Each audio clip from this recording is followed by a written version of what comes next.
Hey guys, welcome to the CoLab podcast. My name is Ryan Macpherson, CEO at Co-Founder, the online training platform revolutionizing how teams train. We have some exciting stuff to cover with Jen Jones today. We're talking about Hello Literacy and how Jen creates meaningful learning experiences and what role an online training platform has had in her business, her life, I guess, and also a little bit of fun along the way. I'd love to hear some stories. Jen, welcome. How are you? Great. Thank you so much, Ryan, for having me. Awesome. I know that we've been connected through a number of different sources over the last, 12 months or so. And so I'm keen to hear, how do you know about Coassemble? How do we come, about being on a podcast together today? I'm keen to hear the story. I know it is kind of a unique union. So we actually happen to be family friends with the Redcliffe. So Dimity Redcliffe, who is your, Rockstar operations operations head of global takeover. Her parents, Wayne and Jody, are farmers, and my husband works in agriculture, and so they actually met on a Nuffield scholarship tour of the United States for when they had their chicken farm, and that was in 2014. So we've actually known the Redcliffes for a good bit now. And then when Dimity got her U.S. visa to come over here, she said, "Hey, can you be my sponsor? Can I put you down and can I work for you and put you down on paper?" And I was like, "Yeah, and for real, you can work for me." Right when she got the job, well, right after she had moved over, and I think she went to a conference in Vegas. And then she landed here and stayed in Raleigh. I'm in Raleigh, North Carolina, and was here for about 3 months and in and out. And it was kind of fun to watch her just sort of like move up the ranks. And like she did all first, right? Like she did sales, and then she did troubleshooting, and then she was like did all the things. And like every time I talk to her, she's like, yeah, like I moved up. I'm like, yeah, now. Yeah. And pretty soon, I mean, it was like 5 employees to like 25 employees by the time she left the U.S. So I was like, it was really fun to watch her like blossom, really. I mean, I knew she was a rock star, but I didn't really understand. I mean, she would explain the company to me, and I didn't really understand how I could get anything out of it at the time. Yep. But then fast forward to about a year or two ago, when I was in need of a platform that I could sort of disseminate courses out to teachers in a more differentiated model. And so the only alternatives that I had particularly heard of, and I'm really kind of like considered like a teacherpreneur now. Yeah. So because we can talk about that. I'm keen to hear more about that. Yeah. So really only the platforms that I had heard of were like Skillshare and Kajabi. And so I looked at both of those, and one was more than I needed, and one wasn't exactly what I needed. And so I thought, you know what, I'm gonna call Dimity. I'm like, I've got to connect. I think this might work. Like, this is what I want to do. This is how I want to use it. Do you think that Coassemble would be a solution for me? And she's like, actually, it would be perfect for you. Because I just want teachers to like be able to purchase recordings that they need or buy what they want. And so now, because everybody has a Coassemble account, it's sort of like a menu of what they want. So whatever it's not like you opt into my membership and you get everything, even if there's stuff you don't want. It's not like that. It's like you opt in for what you want. And so when you log into your Coassemble account, you see everything you've purchased. And I've been able to, since I moved to, like, I had my business since 2013. Making teacher products, curriculum resources, and selling them on a platform called Teachers Pay Teachers. Yes, I know well. I've been in professional development face-to-face with schools and districts all over the country and Canada and Australia. But it's only since 2020 where I've had to come up with a solution to deliver professional development virtually. Globally and virtually, So Zoom was my answer for that. Of course, Wix has been my solution for my website and selling events to my live and virtual events. But I really needed a platform to like sort of house all the recordings. Everybody wanted access to the recordings. Like that was almost in 2020, that was like expected. And so now I'm like, okay, great. If you attend a live virtual event, you get access to recording. And then when the live event is over, I turn around, tie it with a bow, and sell the recording if you didn't attend the live.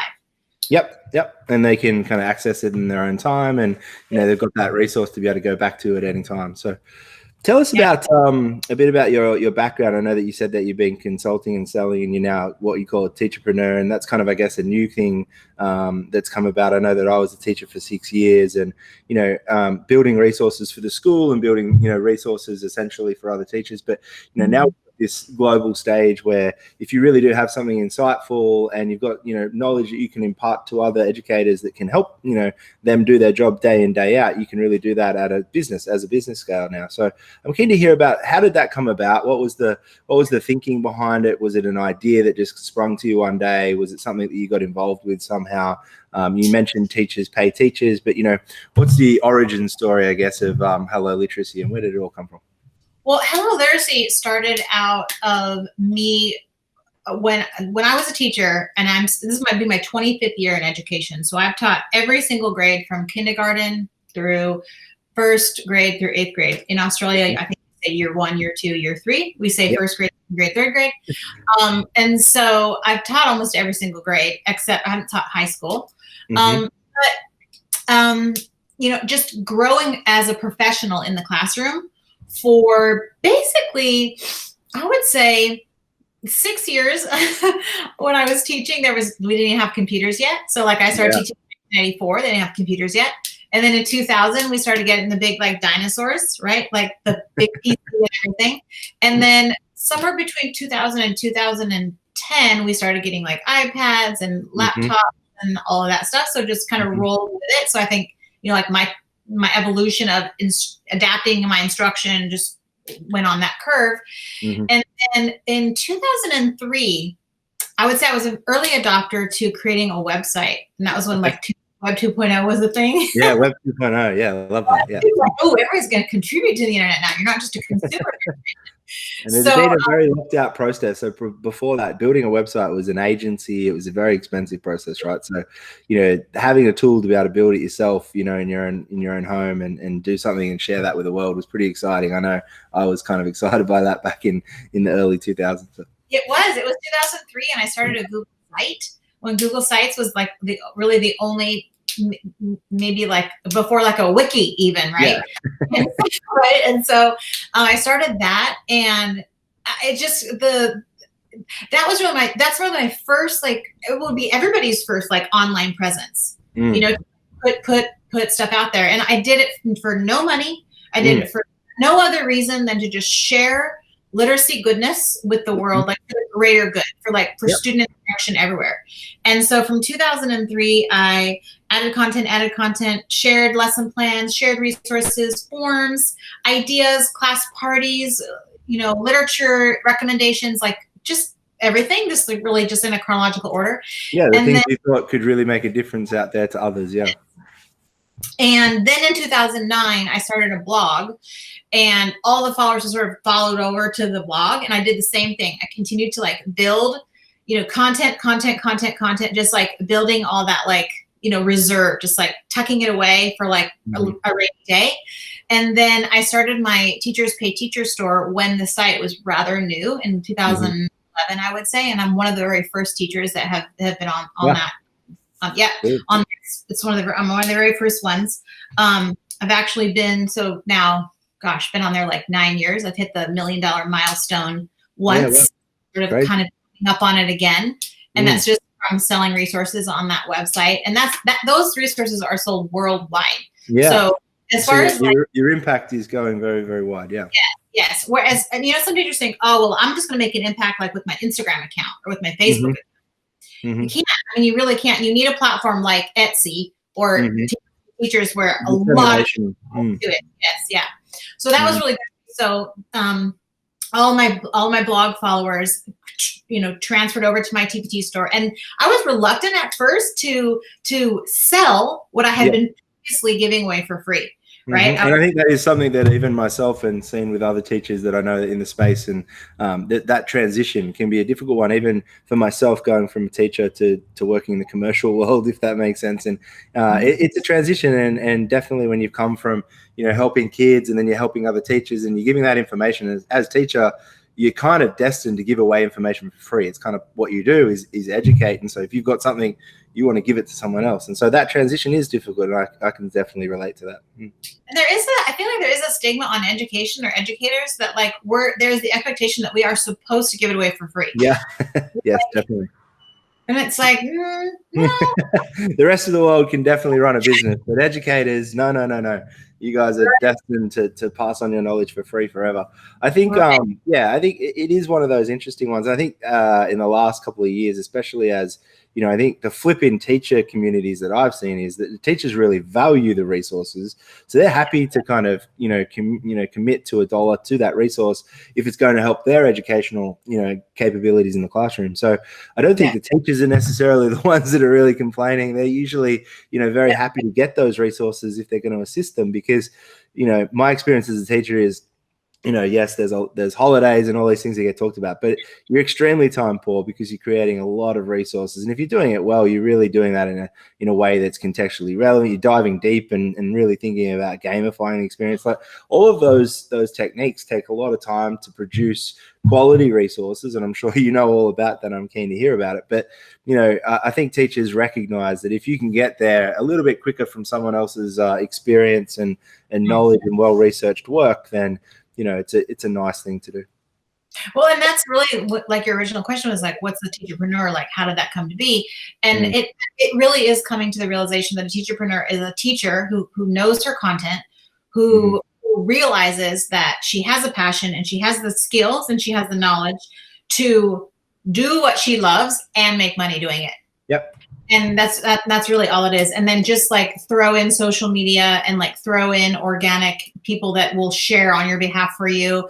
And then it just kind of starts spiraling out of control. But I would argue that, a teacherpreneur only really can be successful if the resources and the knowledge that they're sharing is viable and powerful, right? So that virality that you talk about, and I know that you've built quite a, standing in the community, you've got quite a following, and that really only ever comes from, a quality resource, right? So there's a lot of people out there sharing resources that don't have the kind of, business and also background that you have. So, it is important to distinguish that, you're helping people, through quality resources, but also, that only comes about and really scales when the work has been put in at the start. So my next question is, tell us about how does a resource come about? Now I'm looking behind you there and I can see that you're obviously a very design thinking based, person. You really go through the entire process from probably the start to finish. I'd love to hear, what are you building in the background there? What is a resource at Hello Literacy? How does it form? What's the process? And, from when a teacher actually downloads it or goes to one of your sessions, there's a lot of work pre that. So I'm keen to know, what does that look like, and what's your process internally? Well, I would say, like anything, like even in your business, like I'm trying to solve a problem. Like teachers are constantly saying to me, like, I just don't know what exactly I'm supposed to be teaching during a guided reading lesson. And guided reading lesson is small group level instruction. And there's different components of it, but one of the key components of a guided reading lesson is some word work or phonics instruction. And so what I'm doing behind me right here is, and I don't actually do a lot of this type of work where I like spread it all out on my wall, but I had to see it. And I am a big fan of like affinity diagrams and like thinking maps and things. And so I thought, structure, if I put it up on the wall, then I will be sure that no phonics skill or pattern falls through the crack. And so I can tick it off and make sure everything's included and there's no holes or gaps. So that was really my reason for putting it up here. But what I've basically done is the continuum is such that a level A reader is the most foundational, like a kindergarten or year one student is reading around level A and B, and they must know their letter consonants, their letter sounds, their short vowel sounds. Then they are going to move on to some long vowel sounds. And so it's really a progression from like year 1 to year 6 is on the wall here. So, and the colors represent the grade levels. So regardless of the grade level you're in, like A through D, the green is the benchmarks for year 1. the orange colors represent where you would be reading in year 2. So it's like it's color coded as well. Mm-hmm. And I want to make sure that when I create a product like this, that I would take it then and transfer it onto my computer. I'm creating a product right now. I'm currently actually in the middle of it. Okay. So all the teaching points for your lesson on a level A, level B, and A through Z. So basically it's 26 pages. And so a teacher who's getting ready to do guided reading, she's like, oh, like, what am I supposed to be teaching at this level? Versus, oh, what am I going to do today? It's not that. It's more directed. It's more intentional. And so a teacher would say, oh, well, I see here that my students should be able to be at this level. They should be able to make predictions about the character based on their traits. Oh, okay. So that's my focus today. I'll make sure I narrow in on that today and make sure that that's where they, and if I can see some students who might be struggling, I can pick up on that, and I can also advance students that may already be there and ask them some, specific questions, because I've got a narrow focus on the lesson. And the reason why I include the phonics pieces and portion in the guided reading teaching points is because as readers and writers, like, it's not enough. Like, spelling is like a huge kind of stigma in education and in society. Like, when you're a poor speller, like it is, people kind of look down on you, like, why can't you spell? Like, you should spell, right? But that requires like phonics instruction. So phonics instruction is not only being able to read sounds, Foundations, yes, being able to encode and like take the sounds up here and make words, like construct words.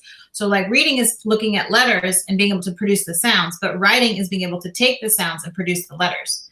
So we're working both of those into a reading lesson, and that's what this is all about. And I guess a lot of what you have to create, whether it be online or whether it be, documentation or sessions on a Zoom, for example, or a course on Coassemble, you really have to think about the curriculum and different, spaces, I guess, that, and tie that to, I guess, standards and stuff like that. Can you walk us through what that part of your business looks like? And, how do you make sure that your resources are fit for X standard or mapped to a curriculum? Or, I know, in New South Wales here in Australia, we have a curriculum standard, and teachers 100% have to map their curriculum, their teaching, their learning plans and everything like back to the curriculum. It changes from time to time. I assume that is something in your space as a teacherpreneur, you've really got to kind of, get across and make sure your resources are up to date. Yeah, absolutely. And so like, actually I'm doing a conference next month, and my session is called Standards, Skills, and Strategies, which are words that teachers often think of as synonyms or like meaning all of the same thing, but they're actually not the same thing at all. So regardless of the country you live in or the state you live in, the standards are all pretty much the same. Like, regardless of, like, I noticed when I was in Bowen, I did some work up in Queens Beach there, and guess what? The students there, guess what? They still summarize. They still make predictions. They still do questioning and inferring and observing and comparing and contrasting, and they do all the same skills that we do here in the States. The numbering is a little off. The nomenclature might be a little bit different. It might be housed in a different way, the architecture, and that all of that is irregardless. I think the other thing that's important too is that all of those skills, and the cognitive process skills are housed somewhere in the standard that we as teachers, I help teachers sort of cull out and like figure out what's important and what's a prerequisite skill. So like, if students must be able to know the problem and solution of a story, what do they need to know before that in order to understand how to find the problem and solution? So like, sort of prioritizing the standards. And then the strategy, a skill is like what we want kids to do, like questioning, predicting, inferring, clarifying, some of the things I named. Those are like the big, what I call like home run skills in reading. And then a strategy though is like a way to do predicting. So like, you can have different strategies for one skill, but and I always teach teachers, like, if a student can just straight away do the skill, like, don't worry about that they can or can't do the strategy. That's what's most important, is that they can like do the skill in the end. And so helping teachers sort of like, my PD is all about helping teachers understand the skills, the strategies, and the standards and the curriculum, like in bite-sized actionable pieces. So they could like sort of like turn around tomorrow and like go implement it. And they can use it. And use it. Daily classes. Yeah, absolutely. And you asked about my lessons and my products, and that is like, when I make products for teachers pay teachers, I have two criteria that I use to make a product, and one is that it must make students think. So, like, just because I can make a worksheet doesn't mean I should. Like, I will never, like, there's a lot of like worksheets out there, and It's the worksheet for worksheet's sake, if that makes sense.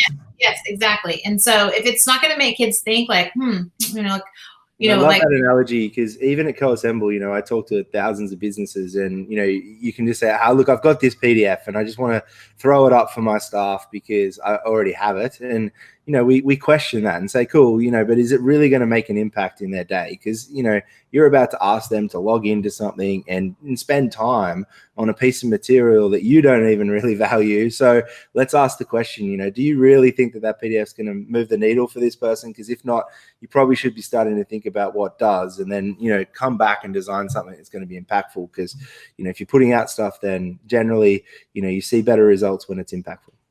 Yeah, I love that so much. That reminds me of me a little bit when I first opened my TPT store in 2011. So I'd already been a teacher for a long time, and I had a lot of stuff already, but I made a promise to myself when I opened my store that I would not recycle anything that I'd ever used in the past, that I'd only make and create things from that day forward that were like new and fresh. And it's important because everything changes so fast. And absolutely. And I think that's one of the reasons that, I'm keen to talk to you a little bit louder about how you update your resources, keep them online. And that digital process is obviously becoming more and more important. And tools like Coassemble and other tools allow you to kind of keep those fresh and keep them almost as organic, living, breathing, resources, to ensure that teachers don't log in, a year later and go, oh, actually, no, the standards moved on, or, you've got to kind of keep it really, really fresh. But for the moment, I just want to ask you a quick question. So obviously you're in this unique situation, and I've been there as well, where you're really educating a adult, essentially, on how to educate a junior, let's say, or a young child. And, I know that obviously, as my experience, started to develop resources for teachers, that was kind of what led me to Coassemble eventually. You're really training, or you're designing content for an adult to learn, and they're going to take that content and then utilize that to hopefully affect how a child learns, or how an infant, or whatever the level you're teaching at. I'm keen to know, how do you look at that? Is it something you really think about when you're designing resources? How do you go about making sure that they understand, the impact that this resource essentially has on them, but also then what that impact can have on the student? I think that's kind of a magic question, right? Like, if everybody could whip out a pencil and a chart paper and mind map like the whole organization of like how things like fit together, and like what goes with what. I think that's kind of a gift to be able to do that. And while my husband always tells me, like, Jen, like, you have so much information in your head, like you have to be careful how you get it out. Like, because people, I teach fast, I talk fast, I believe in urgency and intention. So I'm always having to like monitor myself that I'm breaking it down in bite-sized pieces for teachers in such a way. But yeah, it's really important. But there's this term sort of in literacy called balanced literacy. It's like a model, balanced literacy instruction. And there's used to be 5 parts to it. Now there's 7, and that's phonics, phonemic awareness, vocabulary, fluency, comprehension, and now there's writing and speaking, listening. So those big 7 sort of areas of literacy are sort of how I organize like products, or like what I'm going to push out to teachers. And kids need all of them, right? So you have to sort of prioritize like what you as a PD pusher are going to be, putting out there for teachers. And I feel like I only put out things that like teachers want or need. In doing that, I often repeat myself a lot of times. Like, I always tell my students, like, when an author repeats something in a book, pay attention, because there's a reason. Yeah. So I say, when Jen Jones repeats something, pay attention, because it must be really important. And so, I have some philosophical and professional beliefs that I believe are like pillars of what I call low prep, high yield instruction. And regardless of the name, regardless of the program, regardless of the curriculum or the resource, good instruction is good instruction for anybody. I don't care your label or your qualification, or if you have an IEP or your special ed or your tier 1 or tier 2, or you believe in this or you believe in that. Like, peel the layers and the name away. Good instruction is instruction. So everything that I do kind of fits into that little mold. And then I do have to think about like, what am I going to do now that's kind of new and fresh? And what am I going to do that's going to revive something that teachers still need? Because as you know, like, I know you guys run ads. I'm just dabbling in running ads because I have a lot of organic, traffic. Yeah. And that's really good. But you have to kind of say, well, what am I going to revive and what I'm going to call it? So like this summer I did like a guided reading refresh. So it's like, what's the sort of spin you're going to put on it to sort of bring it back to life? And then the other thing that I do a lot of times is I use the calendar and I use the schedule and I use the natural map it back to the universe to like bring things back. So like in August and September, when the school year is new and fresh, I talk a lot in there about, oral language and how getting kids speaking and listening and, the total physical response and like not getting kids to raise their hand, but like engagement strategies and like talking and using because and using critical thinking skills. Like try to be really foundational with the stuff that I push. And of course, everything that I'm pushing has a product behind it. So I do feel like as a professional development provider, my philosophy is I can give you the fish. I can fish for you and I can sell my fish in my fish store and you can go out and buy my fish. But the other half of me says, but the other half of me says, if you want to learn how to fish, then come and sign up for my courses and I'll teach you how to fish so you can go fish in any ocean or any river anywhere. So that's the one that's really going to get the longevity. Yeah, no, I love that analogy. I think we kind of think about Coassemble very, similar. We can provide the software that allows you to build out a course and really, develop your business, for example. But we can also bring you in and really teach you how to build out that, software in a way that really has impact. So, there is two levels. Some people that use Coassemble completely come in and never really talk to us and never need to because they've already learned how to fish, for example. They know how to do this on day one. And really what we're providing is a software that allows that facilitation.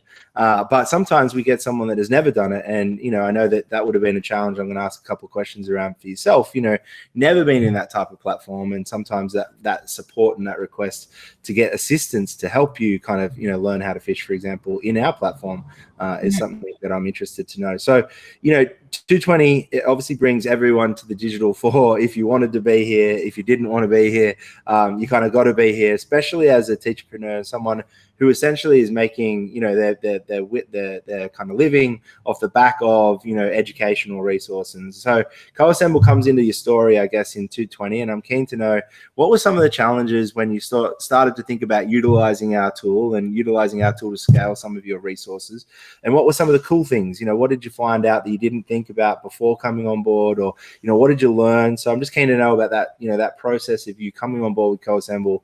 What did it look like? What was some of the challenges, fears, loves, all that sort of stuff? Well, knowing that Coassemble was an option and that it was originally, I was thinking, Coassemble would be a great solution for teachers who have to teach virtually, who are expected to teach virtually, but are given no parameters from their district. And I know you're going to find this a shocker, but that happens all over the place over here, where districts give mandates and directives and then say, you're on your own. Good luck. Yeah. Oh, and by the way, you can't teach live. And by the way, the cameras can't be on. And by the way, don't see, and like all of these parameters, and teachers are just like hands tied. What do I do? Yep. And so, and like I've been using Zoom for a long time. And so I said, hey, teachers, like you could use Zoom. And people were like, oh yeah, let's try that. And then, but then some teachers were like, okay, we're not allowed to teach live, but I'm supposed to push my lessons out. Like, what should I do? And how do I digitalize what I used to do in the classroom with paper and, fun activities? How do I do that, from a scaling perspective? Yeah. And back in March, it happened the same time in Australia too, where school closed. School closed and students were at home and teachers were at home and districts were saying, keep teaching. And teachers are like, how? Like ring lights and microphones and and world, yeah. How do you do it, right? And like literally all they had were like email addresses and phone numbers and computers. And so like I called Dimity and I was like, hey Dimity, like what do you think about me creating like a week-long lesson plan using CoSimple? Yeah. And that's right when you guys did like your $9, like yeah, $9 time happy to bundle. go through that. Yeah. Yeah. And I was like, okay, this is genius. This is awesome because they know that teachers are poor. And also they also know that teachers like are quick adapters. Like we can figure stuff out pretty quickly. And so I said, you know what? I'm going to use CoAssemble as a teacher. Like as if I have a classroom full of kids. And so I went into CoAssemble. Kelsey was with me actually. We were together and we were like, okay, like what are we gonna do? Oh, let's make like this true false thing. Okay, oh, let's make this like video and answer questions. Like, oh, let's make this Lots like of interactive templates in there for you guys to start having fun with. little options on the side. Like we're like, oh yeah, I don't know what you call them, little modules. Or, so I was like, okay, let's throw this in here. And I thought to myself, you know, if I'm a mom at home and I have a first grader, a third grader, and a fifth grader, and I'm trying to manage my kids learning at home, then it's gonna be really hard to like log in at 8 and log in at 4. Like there's a lot of families here in the States. There's 5 kids in the household and 1 device. Yeah, how do you manage that? Yeah. How do you manage that? So I thought, you know what, I'm gonna create a course, a week-long course, and I'm gonna put in like, I'm gonna videotape myself reading and put that in there with some questions. I'm gonna give some tasks for them to go around the house and like add up all the, you know, light plates and like tally marks and do some math. And like I created like 10 activities, and I said, this is a self-paced, self-guided, week-long study. You're just gonna like work through the course, and at the end of the week, if you finish it all by Monday afternoon, you're done for the week. If you finish it, if you do a day, you'll be done by Friday. I go, it's really up to you. And but if you get it all done, it's gonna have had an impact, right? So during the week, it's self-paced, but you know, you will have learned, you know, gone through the learning process. Yeah. Yes. And then I pilot it. I sent it to a mom who has a kindergartner and a second grader, and I said, Sarah, would you have your kids log into this course for me and have them do it and tell me if it's too hard, too easy, or like just give me feedback. And she wrote me back on Wednesday and she's like, oh my God, the kids loved it. It was great. She's like, I have to go work out while they watch the read aloud. Like it was great. So I mean, so I think for our listeners, so just some context. So we, you know, during COVID, as a past teacher myself, I said, you know, we've got a tool which we sell to corporate businesses to educate their staff, to educate their customers. And, you know, we do that, and that's our business model. And that's where we kind of sit. And, you know, but, you know, CoAssemble started with Jude Novak, the genius and the founder behind the product. And he designed it as an educational, fun, colorful tool. And, you know, our first audience that we actually sold to, and not many people might know this, was teachers, because I had an experience there. Jude had an experience there, and we loved what teachers could do. Our first demo course on the website way back in 2017 was a volleyball course done by a PE teacher, essentially one of my good friends, and it was like a 7-tile kind of how to learn how to play volleyball. And you know, there was also a senior educational year 12 kind of an educational English course, essentially around Shakespeare. And there was all these educational resources that we found really, really powerful. And so come COVID, you know, just to explain what we did was, come COVID, we thought, you know, what can we do to help assist teachers as much as possible? You know, this is not a revenue play, but what can we do to kind of get this out there in as many hands as possible? And we talked about the leadership team. We sat down, Dimity was a part of that, and we said, look, maybe we can just throw out a ridiculously cheap offering on a tool that's, you know, sometimes $99 a month or, you know, or more, out for $9 forever. And we did that. And I think, you know, you were early on board with that and started to share that. And what absolutely, like, I loved during the next phase, I think once you shared what you'd done in that course, we got around 300 people sign up that day. It was crazy. We started to kind of really move the needle and get a lot of people into the platform. But the most exciting part post that was, what were teachers actually making? And they started to kind of come back to us and saying, hey, here's me doing my, you know, reading to all my kids online. They're logging in, they're actually doing it. And then there's a little quiz afterwards. And, you know, such a big impact that we saw very, very quickly in that audience. And, you know, something that we're still selling $9 accounts today. We haven't turned it off. We've left it on, and we're still probably getting about 30 accounts a month of teachers coming in and kind of going, cool, this is a tool that I can just add to my arsenal and start utilizing. So we loved that you were played a part in that. What did you hear back from teachers around CoAssemble and the impact that it may have had in the classroom during that difficult time?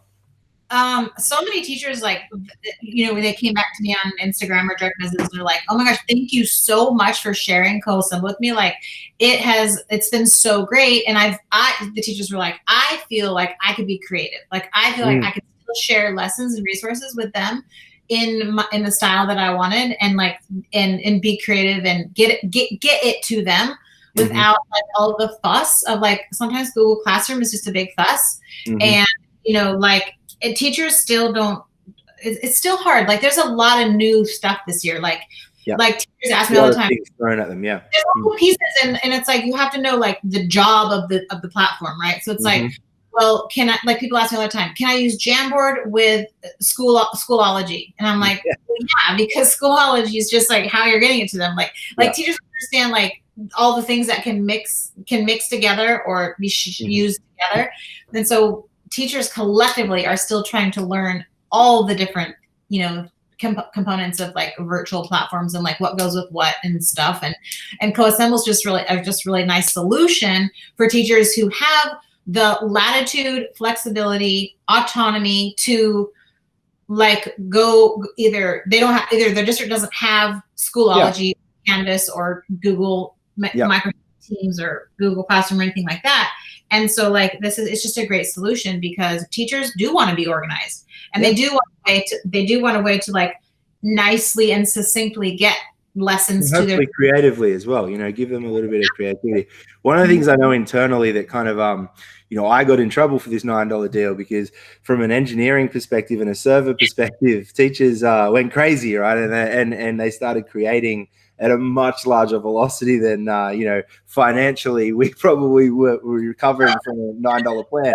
But I remember meeting with my head of engineering and discussing, we measure course creation, right? And it's one of our like North Star metrics to tell us whether someone's actually getting value out of our platform and they're making content, right? If you're making content, chances are you're really getting value out of our platform, because that means you're probably sharing that with learners, and learners are probably coming in and consuming knowledge, right? So that circle, very important to us. And our average course creation number might be between sort of 20 to 21 for a company within their first kind of 3 months. Now, during the time of kind of March through to July, as we open up this teacher offer and we see thousands of, literally thousands of teachers come and sign up to the plan, we start seeing like 70, 90 course averages from teachers who are creating these resources so prolifically. And, I'm talking to my engineering team saying, "Oh, hang on, we may not have planned for this well. We may need to kind of start to think about this." But I think what we loved about that was that it allowed people, especially teachers, to get started so quickly. We saw teachers creating 3 or 4 courses and lessons within a couple of days. And, then we saw learners starting to filter through to that. And so if that's the case, we felt like we'd really made a difference. Yeah, absolutely. I feel like the one niche that Coassemble could pursue too is like the teacherpreneurs like me. Yes. Like, so I sort of, while I was really pushing Coassemble for teachers to use with their students, I personally said to myself, wait, how can I use Coassemble for Hello Literacy? Like, how can I do this? And I know I'm exactly where my next questions are going. You've led into it beautifully. So I guess in 2020 we see a big shift at Coassemble where consultants really started to come to our platform. Traditionally, consultants, they might sell face-to-face. They may sell through their networks. They're selling through their socials, for example, but they were really starting to look for tools that could really widen their reach during COVID and replace some of those traditional methods. And obviously, I'm keen to hear, what has Coassemble done for your business? And, what has it done to allow you to really scale what you're doing? Well, because I would say because of COVID, really, I was just forced to say, have a hard conversation with myself and say, how can I sort of capture the virtual work that I'm doing and make it more accessible to more people? And that's, truly what it was, and continue making money. Because if I'm not supposed to go, if I can't go to schools and districts, which was like the bread and butter of what I did, big part of your business, yeah, like, what am I going to do? So there was like a good, April was a good soul searching month where I was like, wow, am I really ready to, like, do I know what to do? Am I really ready to like this whole, digital online virtual PD a thing and do it. And out of necessity, I had to, because I had several events that were face-to-face events already booked. Yep. And one of them was on, transition. yeah, absolutely. One of them was on the Gold Coast, and there was probably, it was on March 15th or March 20th. It was like right when COVID was like pre. And there was probably 10 teachers who said, I don't feel comfortable coming, but I still want access to the information. Yeah. So Dimity and Kelsey, like, cracked the whip and got me a Zoom account overnight with like, 1,000, attendees or whatever. And then they streamed that during the event. And then I said, well, like, how am I going to like get them the recording? And it's funny too, because if I was at a face-to-face event, nobody would expect a recording. But now that I'm doing it live, like everybody expects the recording. And we should be honoring that because of time. Like face-to-face is you have to be there. You have to be at the conference center from 8 to 5. And if you miss it, you miss it. But all of a sudden something pops up and you can't make it, for example, and you really needed to be there to get that information. All of a sudden, that opportunity is lost. Yeah. And before, like if you just weren't there, like you missed it. But now with virtual delivery, we don't have to be that strict. We can be more flexible and say, you know what? If you can't make it on Saturday from 9 to 5, it's fine because you're going to get access to the recording. You can watch it on your own time later in smaller bits or whatever. And so people love that flexibility. And so I've seen a huge increase in my virtual workshop sales because teachers know that they're going to get access to the recording, like unlimited access to the recording through Coassemble, because I give my people lifetime access. I don't give them 1 month access or 1 year access or whatever. Like I say, yeah. And first, people aren't going to look at it for a lifetime, but sell it as lifetime access is a big selling point because it's like, oh, I can watch it whenever I want, and I don't have to be under a restriction or time. Or if I lose it, they may come back and visit at some stage, and that might be something that they can come back to if they need to at any time. Yeah. So between April and now in December of 2020, we have, Kelsey told me this morning that we have helped over 2,500 teachers. Whew, crazy. 2,500 teacher Coassemble accounts. Yeah, amazing. And one of the things that we did in 2020, it kind of timed really nicely. I'd like to say, obviously COVID's had a lot of negative effects out there, and there's no doubt about it. It was a big event for the world. But in terms of, we timed unlimited learners, right? We didn't know that it was going to be so helpful at the time when we first planned it. But for example, for yourself, how important is having that kind of freedom to know that your audience could be 20,000 strong at some stage, but you're not going to get pinged from Coassemble because, we have this unlimited learners approach means you can really scale your business as you need to. Yeah. Oh, absolutely. I mean, I love that so much. And 2,500 is a huge amount of, teachers. So therefore your impact is starting to really, really scale. And we can see that, every day that you use the platform, obviously that grows. So. Well, and it grows every day because like I have like 117,000 followers on Instagram and 65,000 on Facebook. I've got about 3, so you're absolutely killing me on that one. There comes a point where the followers are just kind of exponentially growing, and so the more I reach more teachers, the more teachers sign up for the courses and sign up for the events and like create a Coassemble account. So it's just. With your social following, obviously, we put a couple of courses using what we call Unlock Learning, where you can kind of put that URL and just share that very, very simply with an audience as well. Not necessarily as a paid resource, but just to help out to understand something very, very quickly, and you can start to utilize it in that way. Are you seeing that your social following is a way now that if really your content could be unlocked in some way, and you could give out maybe a demo of what you're providing, for example, or something like that in the social channels, do you feel like people would start to engage in content more easily through that type of medium, just like a blog article, for example? Could you use Coassemble in that way?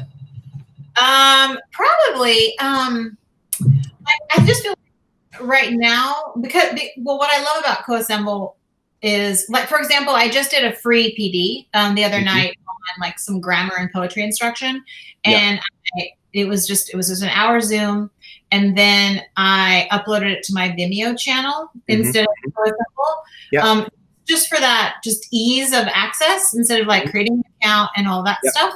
So if there was like a way to use Coassemble without the login, Without the login. Yeah, that would be great too, because I just uploaded the video to my Vimeo channel, and like in the description, I have like some links and hyperlinks and stuff to like how to access some of the things I talked about in the video. But I mean, absolutely. I mean, Coassemble is all up and ship it out via that, and you start to get analytics as well on how many people are seeing it, and you know what the effect out there is. Yeah. Yeah, absolutely. And like I have learned, like if I give a little bit away, people like for the paid stuff. No doubt. What would you give? What advice would you give to a teacherpreneur or a consultant, or who, you know, someone in similar your space where you really have a product, it's an educational product, you want to get that out at scale? What's some of the things you would say, you know, if they're thinking about it, they're starting, some of our listeners might be saying, cool, I've had that idea for quite some time, Coassemble might be the right tool for me. What are some of the things you would say is a good thing to get started? How would you think about it? Well, I mean, just because it's a tool that you think is great doesn't mean your people are going to think it's great. So you have to engage with people's problems you're trying to solve. And you have to, like, that's why I think Instagram is like really hot platform for engagement, because like I can straight up ask people on my story or on my post, I can say like, what are your top 3 problems right now? Or what kind of lessons are you needing, or what kind of books are you reading this month? Or like, I can straight up ask them like what they need or what they want, and they'll tell me, like they will tell me what they're struggling with. So you're really building your products and you're building your business off the back of feedback and engagement from your customers, essentially, through those mediums. Exactly. Because the customer, like, you can be great at what you do, but if people don't think you're credible, that's why I feel like all that 10 years of my Google site and my blog was me just building credibility. Because like, I might think what I make is great, but if they don't think what I make is great, then it doesn't matter. Doesn't engage. Yeah, we talk about that when someone creates a course as well. So it's quite easy to create a course and just go, I've put everything in there, it's the perfect course, and just know that someone's going to love this and have a great experience. But you know, we talk about getting feedback from your learners and making sure that, you know, what you have put out there did resonate, did it make sense, were they completely confused by what you very well understood but they didn't necessarily pick up on. So yeah, it's a very good way to run a business, and a very good way to build out your products, I guess, with community feedback and customer feedback at the heart of what you're doing. And like, you don't stop asking for feedback when the product is done. So like, when I pick, like, I have a couple of products in my Teachers Pay Teacher store that is called, like, this one is called Jamboard Templates Growing Bundle. That's what it's called. So it's a Google slide format. So TPT has integrated with Google Drive, and so when it buys that product, it syncs with into their Drive right away. So there's really not a PDF exchange or anything, and so just automatically makes a copy for them, and my file is attached. So that's a really cool integration. And so like, what's cool about me from a business end is that like each week I probably add 5 to 10 new templates to it. So if you purchase it at the initial price, you continue to get all the templates for that. Growing resource, But it's like I get to like without being salesy or spammy, I get to reshare every week. Like, oh guys, I just added vocabulary template. Yeah, you're connecting with them constantly. And then I always say, if you have any template requests, let me know. Please let me know. I'll say, is this the best way to share these patterns? Like, what is there a better way? Should I share one Jamboard of 20 frames, or should I share 20 frames with one Jamboard each? Like, let me know the best way this is asking for you. So like, I love feedback. I constantly ask my people for feedback, and they love that. I mean, just being genuine and real and flexible. Like, teachers are so short on time, energy, stress. I'm trying to help teachers like conserve what little they have right now. So let's finish up with a question that's not necessarily about, you know, education and online platforms. You know, what do you love about what you do? I'm keen to know, like, what drives you in the morning to get up and, you know, get into this, and what's the passion? Where does the passion come from? Well, I would do it not for the money. Like, I absolutely just love literacy, and I love kids. So I love, you know, I just think kids have just the most amazing little personalities. And, you know, it does break my heart that some kids are at home doing nothing or whatever at this particular time. And I just feel like this little chapter of education is like a blip on the radar, but we're all going to be back to school eventually soon. But I just love learning. I just feel like, you know, lifelong learner. What? Lifelong learner. Yeah. And I feel like the best teachers are the best learners. Mm-hmm. So if you want to be a better teacher, you need to keep continuing to learn. Yeah, continue to learn. Yeah, it's an ongoing process. I know that obviously running a company myself, it's a constant learning process. It would be the same for you. You know, when you have to adapt, the challenges come in every day that you kind of have to keep learning on how to be better at what you do every day. And so love that you take that approach.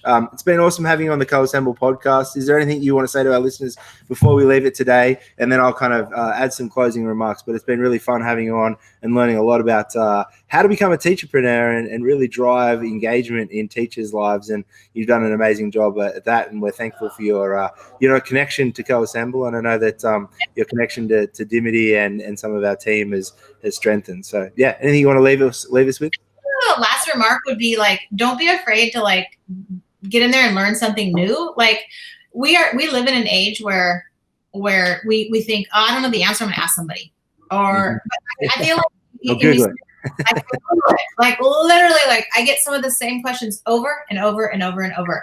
And if you just have Googled it, or if you just had like spent 5 minutes, like answering your own question or figuring out how to answer somebody else, you would have solved your own problem. And I feel like that sort of mindset, like this kind of learned helplessness, isn't going to get you anywhere. Like just spend that time, because once you spend that time, then guess what? That skill set is in your back pocket, and you can just continue to get better and better.